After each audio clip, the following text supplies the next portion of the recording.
All right, Gail. I'm having some difficulty. What's the matter? Getting this mammoth into the whole shot here. Mambo. This thing looks like it's about 20 inches at least tall or so. Okay. Anyway, this is the Curtis D500. Okay. This is a drip pot that is, excuse me, plumbed right into your system, into your restaurant. Mm-hmm. These run on 110. Okay. 15 amps. This has a thermal pump pot, so once it's done, your customers can pump it out if you want them to. Okay. It has a 64-ounce volume. There's your big boy. And then you can get into the before I go any further. If this was brewing, you can actually set the programming to lock that in so you can't pull it out. So your employees don't come over and have water everywhere. Got it. And it dispenses hot water. And it's plumbed in stainless steel boiler. Yep. Okay. Exactly. Whoop, we didn't want it to brew.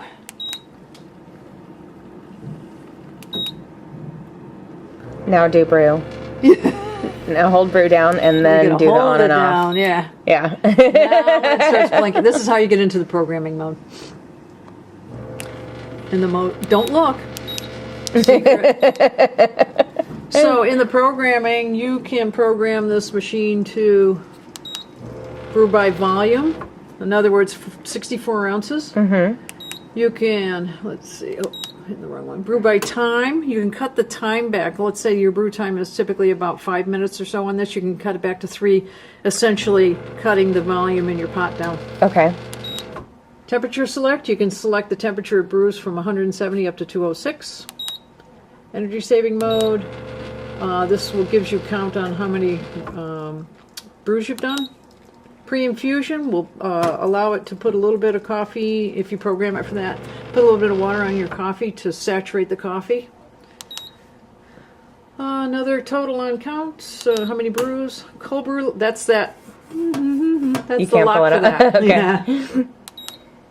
And then back to the master reset, which is Curtis's factory settings. So if you get too crazy with stuff and you're like, I got to start all over, that wipes the slate. Okay. Yeah. Service call, access code select. That's for your service stuff. Banner name. It says Curtis up here. When we shut this off, you can put your company name. Oh. Maintenance select. Beeper on and off. We like the beeper. Pulse brew. That's where you can choose it to brew in segments. Okay. We'll put water on the coffee.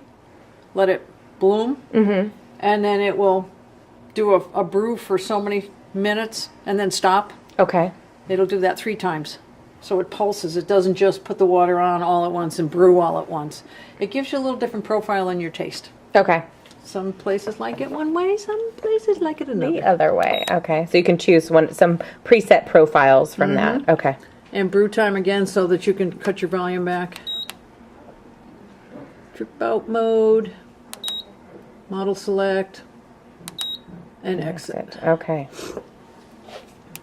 All right. So this it says Curtis there. You could have your name up there. Okay. So this is obviously like, for a cafe, pretty high volume stainless boiler. Yes. And this, they have another one too. It's a smaller one. It's physically smaller. Brews just a little bit slower. Not very much, a couple of minutes. But this is, I don't know. I'd say that this is more for the people that want to just put it out and let their customers dispense their own coffee.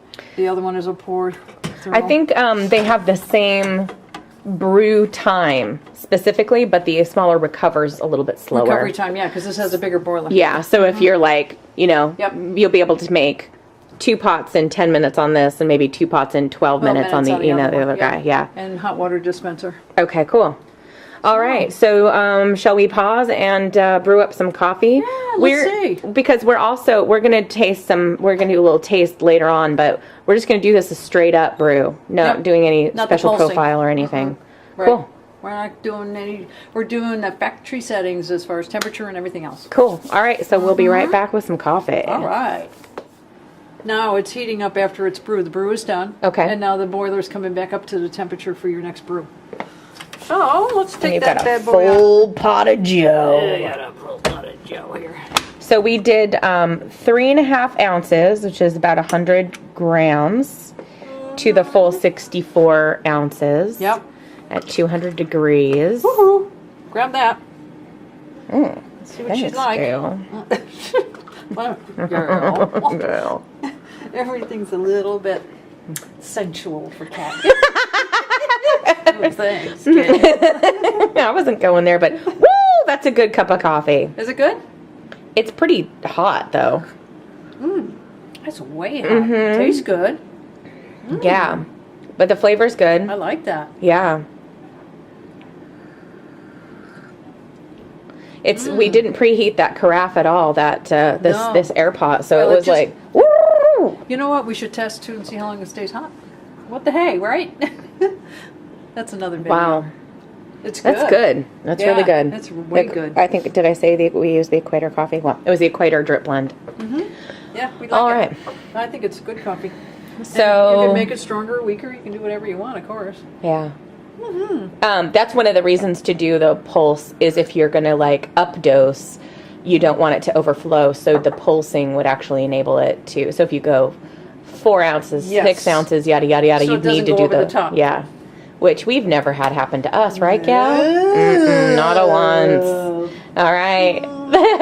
So that's Fire the liar, Curtis, pants on fire. the Curtis D500. You know what?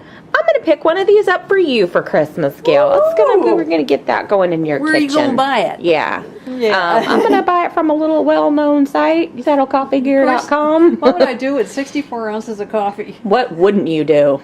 That's really the Exactly. question. Gail's grout has never been so clean. Look at that kitchen. Ooh, sparkle.